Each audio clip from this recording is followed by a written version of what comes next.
Last night at 3:47 a.m., the calm over Vinnytsia, home to a vital Ukrainian Joint Operational Command Center, was broken. The initial assault involved a coordinated air and missile strike, reportedly carried out by North Korean Expeditionary Forces. A formation of strike drones approached at a low altitude of just 500 feet, launching volleys of Hwasong-14 and KN-23 ballistic missiles. In parallel, MiG-21 fighter jets executed high-speed passes, their mission to jam Ukrainian air defense radars, specifically targeting the engagement systems of Buk and Tor surface-to-air missile batteries.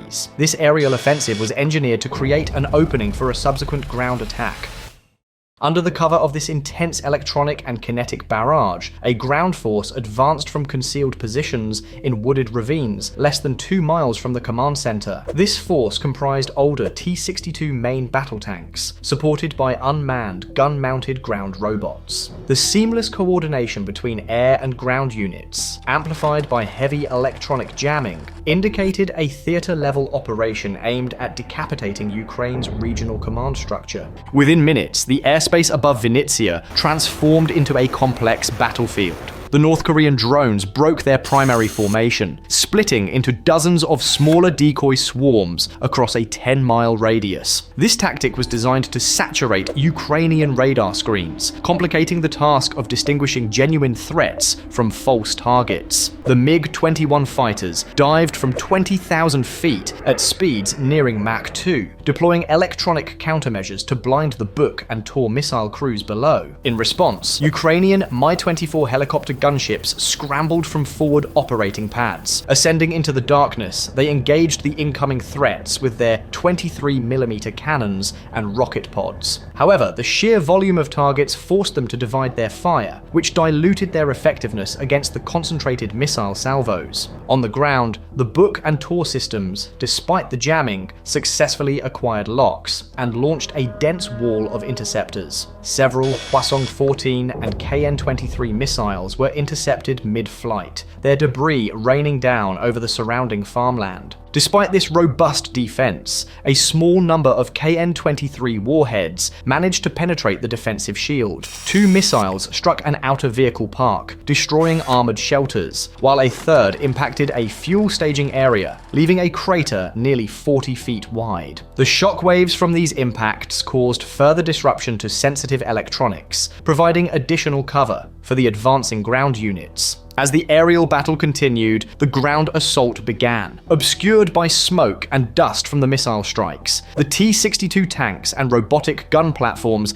advanced on the command center's outer perimeter. Surviving North Korean drones hovered at 1,000 feet, transmitting real-time video reconnaissance to guide the armored columns toward vulnerabilities in the defensive minefields. Coordinated jamming from the overhead MiG-21S successfully interfered with some of the trigger circuits for Ukrainian anti-personnel mines, enabling the armored formations to press closer. From fortified garages inside the compound, Ukrainian forces launched a swift counter-response. Polish-made Rosomak armored carriers deployed infantry squads equipped with shoulder-fired anti-armor rockets. The fighting rapidly escalated into brutal, close-quarters combat inside the facility's service tunnels and maintenance bays. These subterranean passages, designed for cables and fuel lines, became deadly choke points. Ukrainian troops, using their intimate knowledge of the layout, operated in 4-man fire and cover teams, ambushing the cumbersome T-62 tanks with handheld anti-tank weapons. The robotic ground vehicles laid down suppressive fire for the attackers, their heavy machine guns forcing defenders from fortified positions. The front lines shifted minute by minute, with positions changing hands repeatedly. Both sides utilized drone feeds and tactical radios to adapt in real time, redirecting squads through the labyrinthine underground complex. By dawn, the ground assault had stalled. The North Korean T-62 crews were pinned down in partially collapsed service bays, their robotic support units systematically neutralized by Ukrainian fire. Recognizing the failure of the ground offensive, the attackers escalated their strategy. At 4:43 a.m.,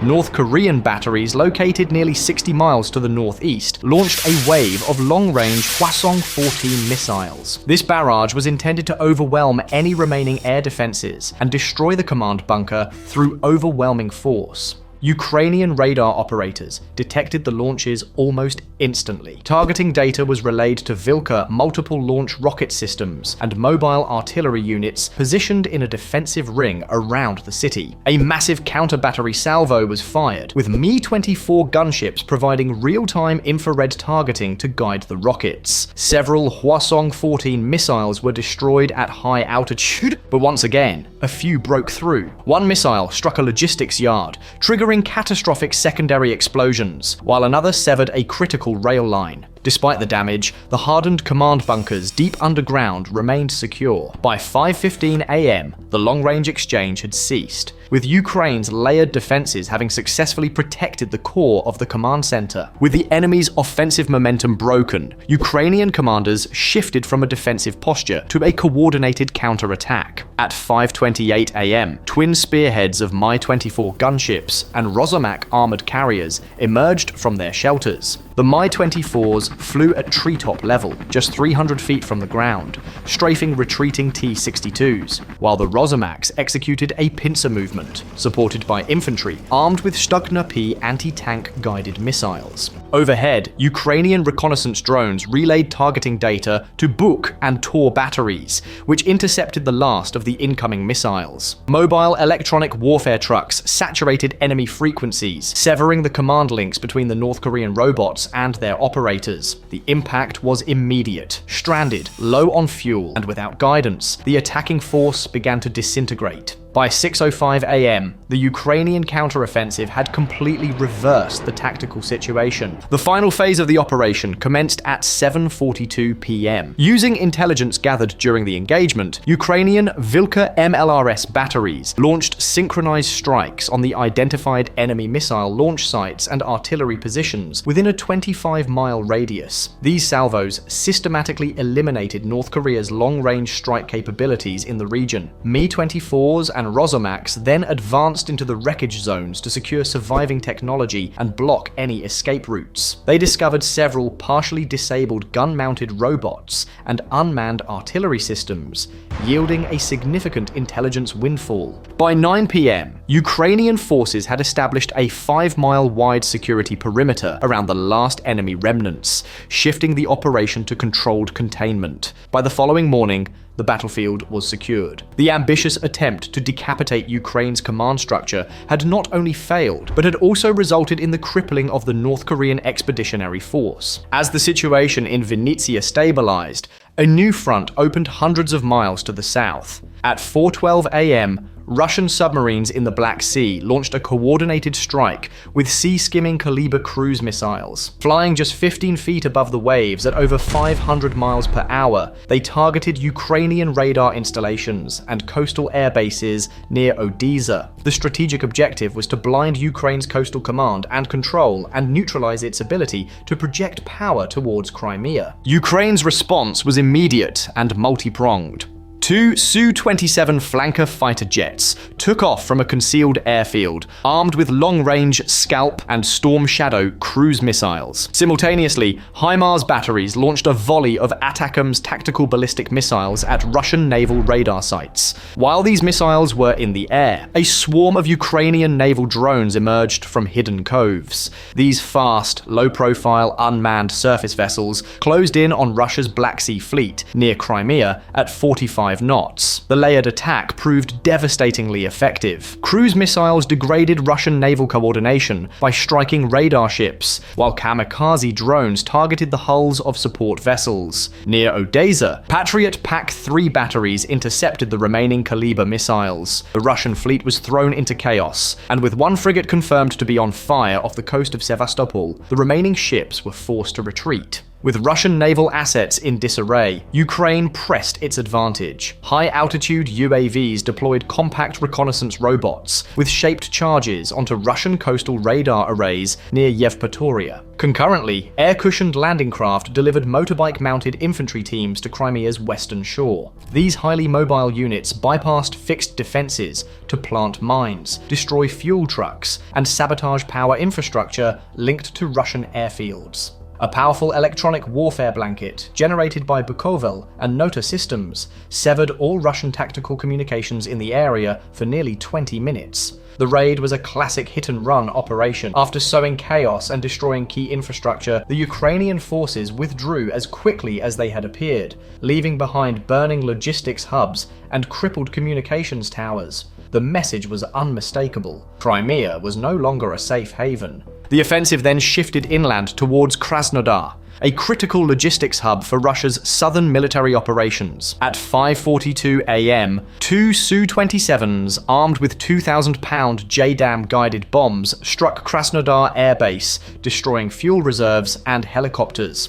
This was followed by a ground assault led by T-84 Oplot and Leopard 2 A6 tanks along the M29 corridor. Infiltrated Special Forces teams used laser designators to guide HIMARS strikes onto command posts and vehicle repair yards with precision. Russia's attempt to counter with Iskander-M ballistic missiles was defeated by Patriot PAC-3 interceptors. The next objective was Rostov-on-Don, the strategic gateway to southern Russia, in what became the largest coordinated strike of the campaign. Dozens of ATACMS missiles targeted fuel farms and ammunition depots. Swarms of FPV kamikaze drones, flying just 40 feet above the ground, systematically dismantled radar masts and communications arrays. Under the cover of intense electronic jamming that disabled GPS and radio links across the metro area, columns of Ukrainian tanks and armored personnel carriers crossed into Rostov Oblast. In less than 25 minutes, Rostov's defenses had collapsed,